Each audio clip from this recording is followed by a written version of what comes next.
What do you picture when you hear the word environment? Maybe your mind conjures up images of nature, or perhaps you picture the harm caused to and by the environment in more recent decades. Less likely is that you think of people and the places we live.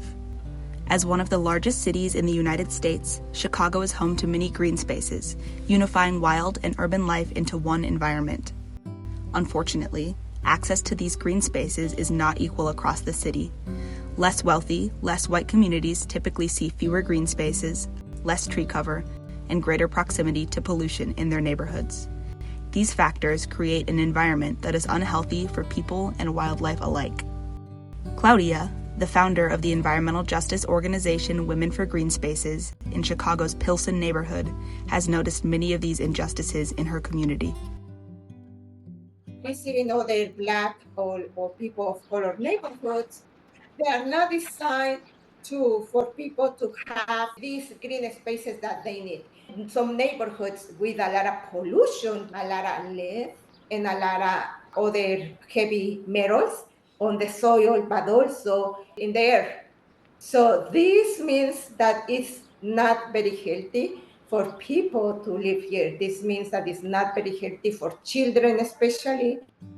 These environmental injustices are deeply connected to issues of race and class. One of the foundational environmental justice scholars, Robert Bullard, said in 1990 that, historically, toxic dumping and the location of locally unwanted land uses have followed the path of least resistance, meaning Black and poor communities have been disproportionately burdened. Pilsen, as a largely Latino community overburdened with industrial pollution and a lack of green space, is a prime example of this. The need to combat these types of injustices affecting low-income and communities of color is what led to the creation of the environmental justice movement in the early 1980s. The term environmental justice itself is defined by the principle that all people and communities are entitled to equal protection of environmental and public health laws and regulations. Additionally, the movement as a whole is guided by 17 core principles, created in 1991 at the People of Color Environmental Leadership Summit, which center unity with nature, equity, racial and economic justice, indigenous rights and practices, and respect for nature and culture. In this, the principles emphasize the idea that the environment includes more than just wildlife, while also staying true to the movement's roots in combating environmental racism. These ideas motivate the work of many individuals and organizations, including Women for Green Spaces. Claudia was inspired to start Women for Green Spaces after raising and protecting monarch butterflies with her children. Animals such as these are often indicators of the health of an environment. They show how part of caring for ourselves within our environment is caring for the wildlife that we live alongside. I started raising monarch butterflies to show my children the different stages of the monarch butterflies. It's just something that I wanted to introduce to my children.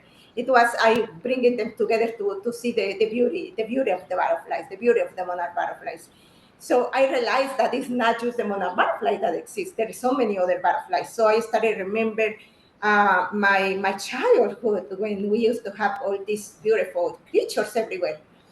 And now here in Chicago, there is no many butterflies. I started to go to other neighborhoods, other mostly rich neighborhoods. So, and I was wondering what is going on. Why do we Latino people of color, people of low income, why do we like going to the other neighborhoods, right? Because it's greener. These green spaces that we are missing, that means these butterflies, these birds, these other pollinators are also missing those spaces. So this means that it's not just bad for the people, but it's also bad for the environment. Now, Women for Green Spaces works in many areas of environmental justice, tackling issues specific to the Pilsen neighborhood and its surrounding areas. Having started with Claudia and her kids learning about their local pollinators and plants and having grown into something even greater, Women for Green Spaces shows the importance of education and interactive learning in environmental justice. By better knowing our environment, we can better identify injustices. And by passing this knowledge on to younger generations, we can ensure a more just future. The work done by Women for Green Spaces shows the efficacy of knowing the issues that face your community and working together to take action at a local level. In the current context, with the EPA's funding slashed, protection for vulnerable communities weakened, and massive corporations continuing to exploit people and nature alike with little repercussion, this can feel like a lot to tackle. However, through the work done by individuals and groups like Claudia and Women for Green Spaces who have made tangible differences in Pilsen and surrounding communities, change is possible.